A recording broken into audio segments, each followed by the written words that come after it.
بسم اللہ الرحمن الرحیم۔ آن لائن کلاسز میں خوش آمدید۔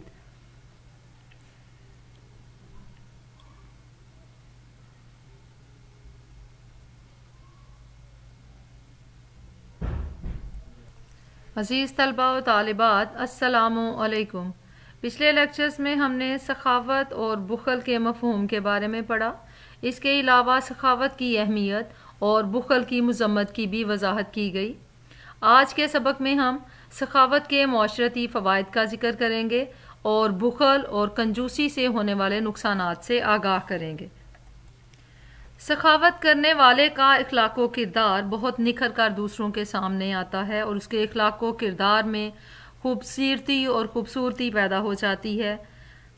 سخاوت کرنے والے کے دل سے دولت کی ہوس ختم ہو جاتی ہے، اسے دولت کا لالچ نہیں رہتا، اس کا دل پاکیزہ ہو جاتا ہے، اس کے مال میں برکت پیدا ہوتی ہے۔ امیر اور غریب کے درمیان دولت کے فرق کی وجہ سے جو ان کے دلوں کے درمیان دوریاں آ رہی ہوتی ہیں وہ ختم ہو جاتی ہے اور باہمی محبت اور بھائی چارے کا رشتہ قائم ہوتا ہے اور ہمارا معاشرہ خوشحالی کی طرف گامزن ہوتا ہے، یعنی ہر شخص اس قابل ہو جاتا ہے کہ وہ اپنی ضرورتیں پوری کر سکے اور اچھی زندگی گزار سکے۔ اس کے علاوہ سخاوت کرنے سے مال صرف چند لوگوں کے ہاتھوں میں نہیں رہتا بلکہ وہ پورے معاشرے میں گردش کرتا ہے، یعنی امیر لوگ امیر تر اور غریب لوگ غریب تر نہیں ہوتے رہتے، بلکہ امیر لوگوں کی دولت میں جو حصہ غریبوں کا ہوتا ہے وہ ان تک پہنچتا ہے اور وہ بھی معاشرے میں اچھی زندگی گزارنے کے قابل ہو جاتے ہیں، اور اس طرح سے ہمارے معاشرے میں دولت کی گردش جو ہے وہ یکساں رہتی ہے۔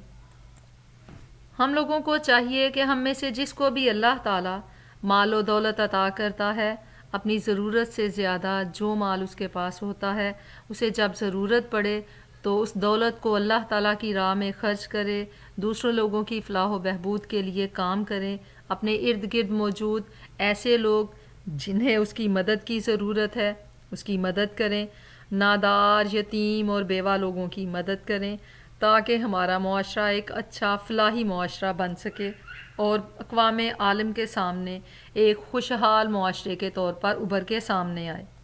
اس کے علاوہ ہمیں میانہ روی کا رویہ اختیار کرنا چاہیے، ہمیں نہ تو فضول خرچی کرنی چاہیے، بے جا خرچ سے پرہیز کرنا چاہیے اور نہ ہی کنجوسی سے کام لینا چاہیے۔ جو جائز ضروریات ہیں انہیں مناسب طریقے سے پورا کرنا چاہیے۔ اگر ہم اعتدال اور میانہ روی کے سنہری اصول کو اختیار کر لیں گے تو نہ صرف ہم بلکہ ہمارا پورا معاشرہ بے شمار برائیوں اور مشکلات سے بچ جائے گا اور خوشحالی کی طرف گامزن ہوگا۔ ہم آج کے سبق کے حوالے سے کچھ سوالات اور اس ایکسرسائز کا معروضی حصہ بھی مکمل کریں گے۔ سوال نمبر 5 ہے، سخاوت کے معاشرتی فوائد قلم بند کریں۔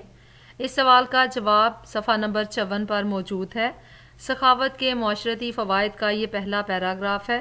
اس پیراگراف کو آپ پوائنٹس کی شکل میں جواب اس کا تحریر کر سکتے ہیں۔ نمبر 1، سخاوت کو اپنانے سے اخلاق و کردار میں حسن پیدا ہوتا ہے اور دولت کی ہوس ختم ہو جاتی ہے۔ نمبر 2، قلبی طہارت اور پاکیزگی اور برکت حاصل ہوتی ہے۔ نمبر 3، مال میں برکت پیدا ہوتی ہے۔ نمبر 4، امیر اور غریب میں باہمی محبت اور معاشی خوشحالی کا آغاز ہوتا ہے۔ نمبر 5، مال خرچ کرنے سے معاشرے میں دولت کی گردش یکساں رہتی ہے۔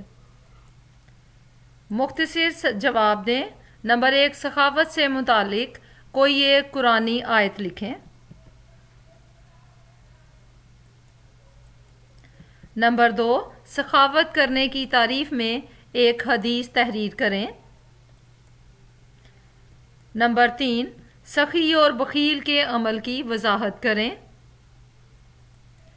نمبر 4، بخل سے بچنے کے متعلق حدیث تحریر کریں۔